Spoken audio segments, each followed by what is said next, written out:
bisa jadi kadang-kadang menuntut kami para jurnalis itu untuk bekerja dalam tanda kutip 24 jam. Wow. Artinya ketika kapanpun kami dapat panggilan untuk liputan, ya harus segera berangkat ya. Pernah liputan jam 11 malam ketika ada orang bunuh diri misalkan.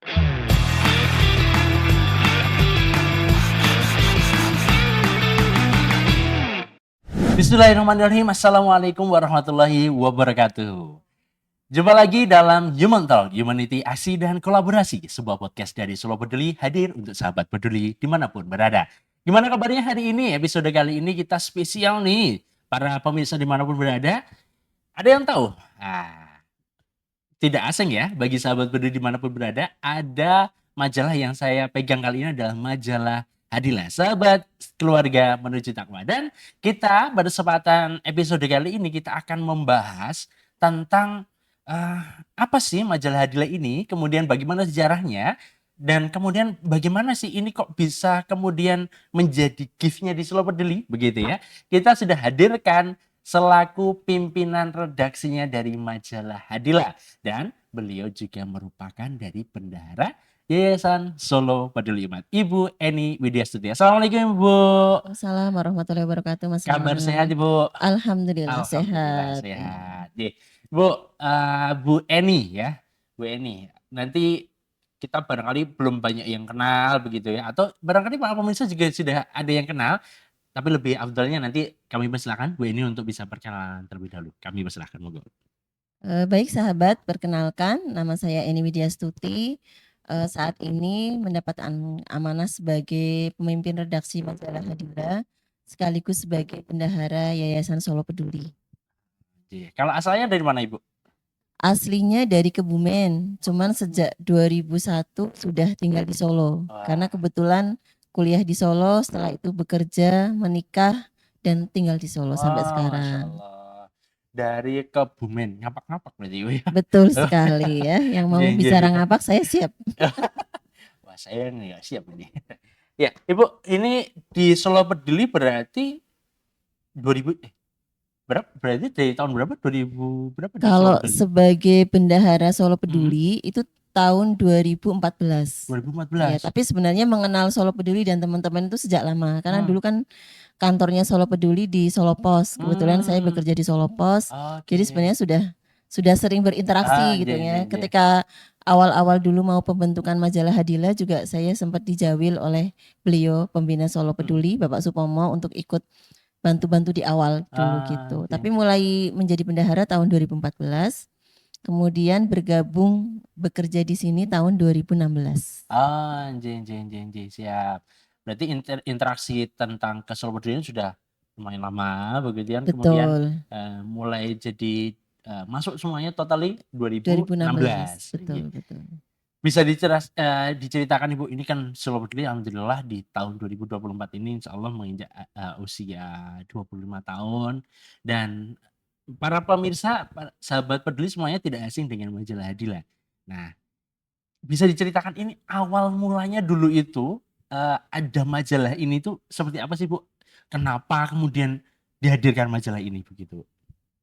Kalau pas awal itu tahun 2006. Jadi tahun 2006 majalah Hadilah pertama kali ada.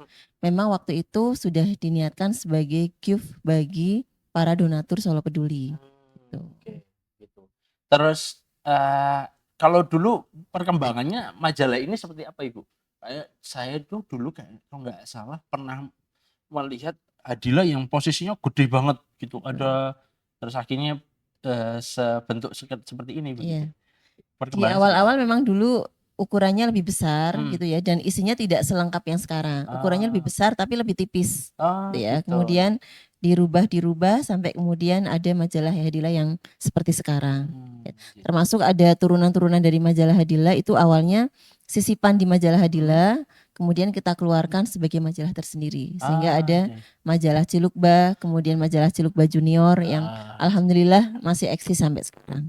Ini ya, nih para pemirsa nih ada tadi juga sudah dibawain ini, tadi ada majalah Cilukba, sahabat ceria bermain dan belajar edisi spesial. Terus ada juga yang junior. Ini kalau yang junior untuk yang jadi kalau yang junior ini untuk usia TK PAUD. ya, PAUD untuk ya. PAUD, kemudian yang Cilukba itu untuk usia SD, SD.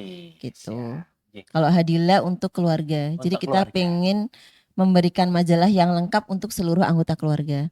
Termasuk di dalam majalah Hadila ini ada rubrik namanya Hadilatin, yang itu untuk remaja, gitu. Oke. Jadi harapannya majalah ini bukan hanya untuk bapak ibunya saja, tapi juga untuk anak-anaknya bisa ikut membaca majalahnya. Oke. Kalau tadi berbicara tentang majalah Hadila ini adalah produknya adalah di dalamnya rubriknya lengkap. Hmm. Apa aja Bu rubriknya? Ini Di kita tanya langsung ke Pak Imrannya. Apa atau tidak? ya, setiap edisi kita pasti ada namanya rubrik fokus utama yang itu membahas tema-tema tertentu yang sedang viral, yang sedang in saat itu gitu ya. Kemudian rubrik yang lainnya ada berbagi konsultasi, ada konsultasi syariah, konsultasi keuangan, keluarga, tumbuh kembang, yang itu dipandu oleh tim khusus gitu nggih. Kita bekerja sama dengan pihak ketiga yang memang capable di bidangnya untuk memberikan jawaban atas pertanyaan-pertanyaan dari para pembaca majalah Hadila. Oke. Gitu. Juga ada rubrik-rubrik yang lain seperti kecantikan, kemudian telaga, pengalaman rohani dan sebagainya. Jadi insya Allah isinya lengkap sekali. Masya Allah. Majalah Hadila sekarang sudah edisi 206. Betul, 206. 206. Masya Allah, alhamdulillah. Dan ini terbit setiap bulan ya? Sebulan sekali. Termasuk yang junior sama Cilugba juga sebulan sekali. Sebulan sekali. Oke. Kalau melihat Adila ini ada sisipan-sisipan yang tentang kabar-kabar keseluruhan juga masuk ya, Bu ya. Ini termasuk juga ada yang infografis dari pendapatan apa namanya? Penghimpunan ya, penghimpunan donasi juga ya di sini. Betul. Kalau yang sekarang melihat di era digital ini juga apakah Hadila juga bertransformasi ke digital juga Ibu? Betul. Jadi sudah sejak beberapa tahun yang lalu majalah Hadila tidak hanya hadir dalam versi cetak, tapi juga hadir dalam versi digital. Ya, termasuk Solo Peduli kemudian menyebar kepada donatur versi digitalnya juga gitu. Oke. Ya, itu tadi terkait dengan majalah Hadila ya, para pemirsa semuanya. Ini kan menjadi salah satu gift ketika panjenengan begitu ya, para pemirsa semuanya yang berdonasi melalui Solo Peduli, gift-nya salah satunya adalah majalah Hadila. Ya, begitu ya. Untuk nominal donasinya mulai berapa? Mulai dari 15.000 ya, sudah bisa untuk bisa mendapatkan majalah Hadila itu sebagai gift-nya, bukan beli majalahnya. Ya, tetap mengikuti program, kemudian setelahnya akan mendapatkan gift-nya adalah majalah Hadila ya. Begitu. Yang posisinya ada di jauh terus pengen mendapatkan majalah Hadila, caranya gimana? Tenang. Kami juga menyediakan untuk majalah Hadila yang versi digital ya Ibu ya. Begitu ya. Nanti bisa dikirimkan sebagai bahan bacaan para pemirsa semuanya yang mau ikut mendapatkan majalah Hadila langsung bisa kunjungi di websitenya Solo Peduli atau melalui sosial medianya Solo Peduli. Oke, kita kembali ke Bu Eni. Bu Eni, kalau ini kan sudah sejak lama bekerja, tentu berkeluarga, kemudian punya putra-putri begitu. Berat ya? Bukan berat ya, pasti semuanya ada saya sendiri-sendiri ya. Maksudnya bagaimana Ibu membagi kemudian peran-peran ke ibu, kemudian juga ke pekerjaan, ke keluarga seperti apa Ibu? Yang pasti sejak sebelum menikah itu sudah memang sudah merencanakan gitu ya, atau sudah memilih jalan untuk tetap bekerja setelah menikah, dan itu sudah saya komunikasikan dengan waktu itu masih dengan calon suami gitu ya. Di saat ta'aruf apakah diizinkan untuk untuk bekerja atau tidak gitu ya. Sehingga otomatis karena sudah dikomunikasikan sejak awal, maka dalam perjalanannya masing-masing tahu konsekuensinya gitu ya. Antara saya suami itu kita harus saling support, saling mendukung satu sama lain, karena pasti ada konsekuensi-konsekuensi ketika seorang ibu bekerja gitu ya, dan itu suami harus memahami hal itu. Gitu. Kalau dibilang berat atau tidak, ya semuanya ada tantangannya pasti ya. Gimana caranya biar kita amanah di pekerjaan tetap terlaksanakan dengan baik gitu ya, tapi juga amanah utama sebagai seorang istri, sebagai seorang ibu juga bisa dilaksanakan. Tapi yang pasti seperti apapun kondisi kita di tempat pekerjaan, seorang ibu harus menyadari bahwa amanah utamanya itu di rumah. Iya, Dia iya. sebagai seorang ibu, sebagai seorang istri gitu. Anjir, siap. Pernah pernah ada pengalaman apa nih? Berarti dari 2016 Bu? Kalau bekerja ya saya Udah sejak 2005. 2005. Jadi waktu itu masih kuliah, alhamdulillah sudah dapat kesempatan untuk bekerja Begitu. sejak itu sampai sekarang dan di dunia yang sama, Oh, dunia di sama dunia media dari media terus ya. 2005. Oke. Ada pengalaman unik nggak Bu? Ada apa ya selama bekerja utamanya yang pas di Solo Peduli di media Solo Peduli ini ada hal yang paling berkesan begitu pas kerja di sini seperti apa Ibu? Saya bekerjanya di PT Smart Media Prima, Hmm, itu salah satu holdingnya ya. Solo Peduli gitu ya. Hmm. Yang pasti karena kita bekerja di media, otomatis hampir setiap hari kita berhubungan dengan banyak orang. Hmm. Kita bisa menimba ilmu dari banyak orang, ketemu dengan banyak orang dengan berbagai karakter, yang di sana kita mendapatkan banyak sekali ilmu gitu ya. Jadi pengalaman yang paling seru adalah ketika kita wawancara, kemudian kadang-kadang kita mendapatkan ilmu-ilmu tertentu yang tidak kita dapatkan dari orang lain, seperti itu. Oke. Kalau kalau disebutkan barangkali salah satu contohnya apa Bu yang masih ya sampai saat ini itu masih membekas begitu? Apa begitu yang Mungkin kalau yang lebih banyak membekas itu ketika ini ya, di tahun-tahun sebelumnya. Jadi karena dulu saya jurnalis di salah satu media di Solo Pos ya. Dan itu kita sering wawancara dengan para pejabat, dengan orang artis dan sebagainya ya. Yang bisa jadi kadang-kadang menuntut kami para jurnalis itu untuk bekerja dalam tanda kutip 24 jam. Wah. Artinya ketika kapanpun kami dapat panggilan untuk liputan, ya harus segera berangkat ya. Pernah liputan jam 11 malam ketika ada orang bunuh diri misalkan. Atau pernah pagi-pagi sekali jam 5 harus dikontak gitu ya. Ayo segera liputan, ternyata ada kebakaran di Colomadu. Nah, di satu pihak kami tetap tadi ya di rumah ada anak-anak gitu ya. Jadi dulu sering ketika berangkat itu ditangisi itu sudah jadi pengalaman tersendiri gitu ya. Atau dulu ketika zaman-zamannya ini ya, apa namanya COVID ya, kita bekerja dari rumah itu yo sambil bekerja tapi juga sambil ngomong gitu ya. Sambil kita tetap melaksanakan amanah utama kita di rumah. Jadi dua-duanya bagaimana tetap jalan semuanya. Karena untuk bekerja di media itu salah satu tantangannya adalah bagaimana kita bisa menepati deadline. Wah. Karena kalau deadline tidak ditepati, otomatis majalahnya tidak bisa hadir tepat waktu. Wah. Gitu. Nanti para pemirsa nggak jadi bisa baca majalah Hadilah nanti ya. Betul sekali. Siap. Ya, itu tadi adalah salah satu tantangan juga ketika di dunia media begitu ya Bu ya.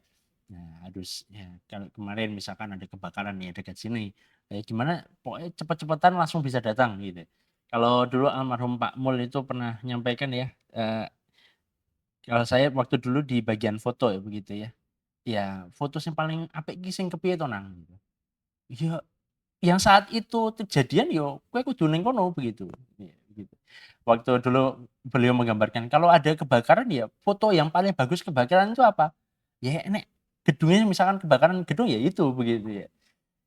Walaupun kita posisinya ada di mana ya pokoknya dituntut untuk langsung bisa action, nyambil untuk liputan begitu ya. Oke. Dan kalau misalkan selama pegang Hadila ya, maka yang paling menyenangkan adalah setiap edisi itu kan ada fokus utama dengan tema-tema khusus yang itu sangat dekat dengan keseharian kita.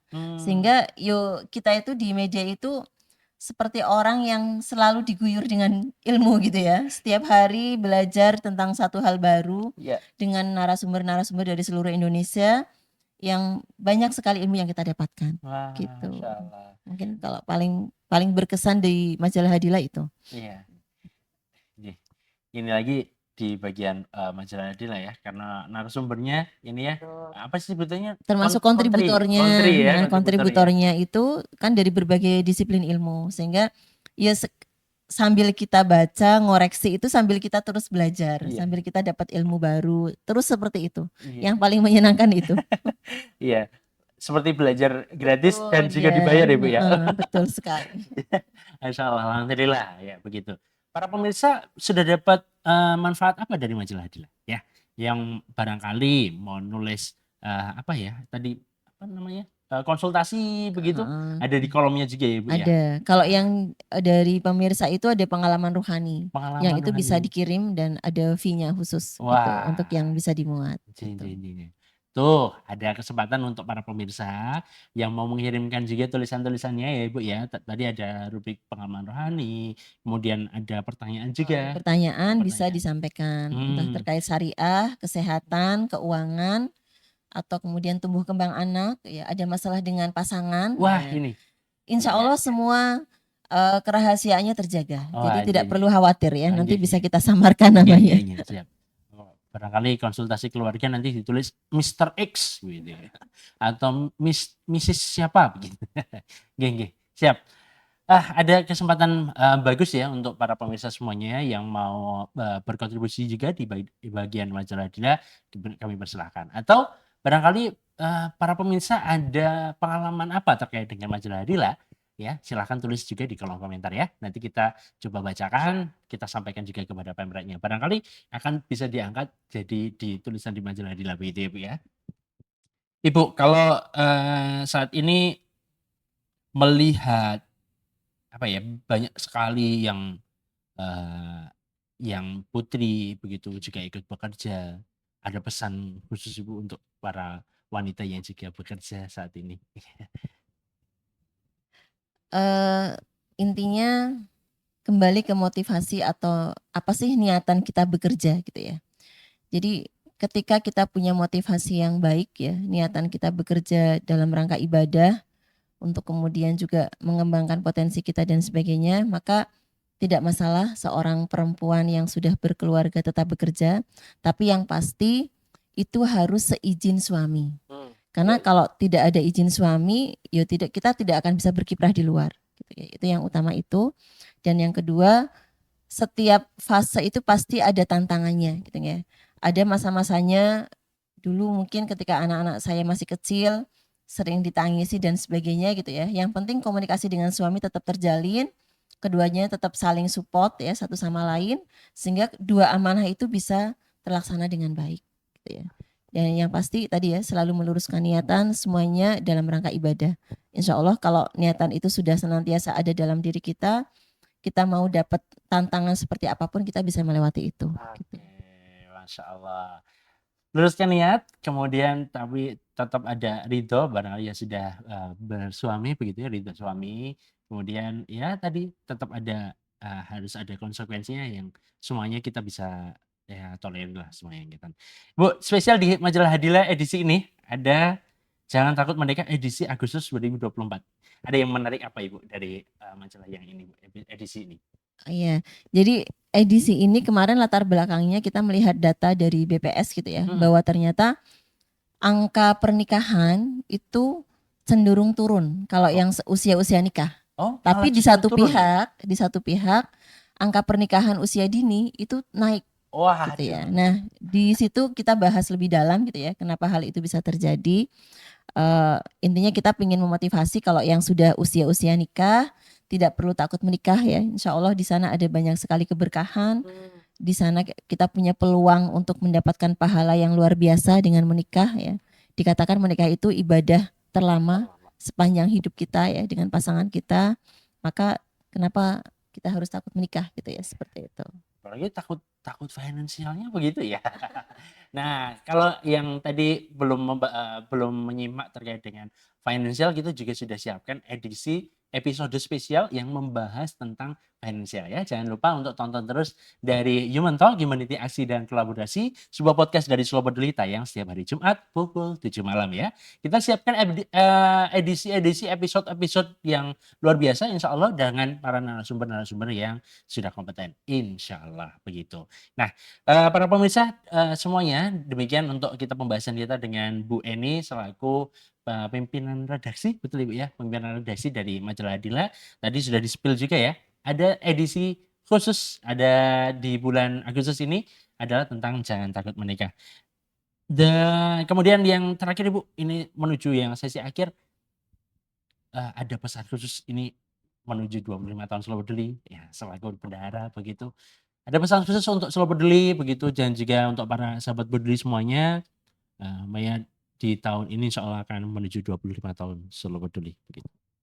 Ya, yang pasti kami keluarga besar Solo Peduli sangat bersyukur gitu ya. Solo Peduli bisa sampai di usia 25 tahun. Semoga ke depan Solo Peduli semakin dipercaya oleh masyarakat gitu ya. Kemudian semakin luas menebar manfaat, memberikan manfaat seluas-luasnya untuk masyarakat, dan insya Allah ke depan Solo Peduli semakin profesional. Itu saja. Amin, amin ya rabbal alamin. Terima kasih Ibu Eni telah bergabung pada Human Talk hari ini, episode kali ini. Dan juga nanti kami sampaikan juga pada pemirsa semuanya agar jangan lupa untuk like, comment, share, dan pastinya adalah subscribe dari YouTube channelnya Solo Peduli Official. Jumpa lagi di lain kesempatan episode berikutnya menanti untuk Anda tonton. Terima kasih. Assalamualaikum warahmatullahi wabarakatuh. Waalaikumsalam warahmatullahi wabarakatuh.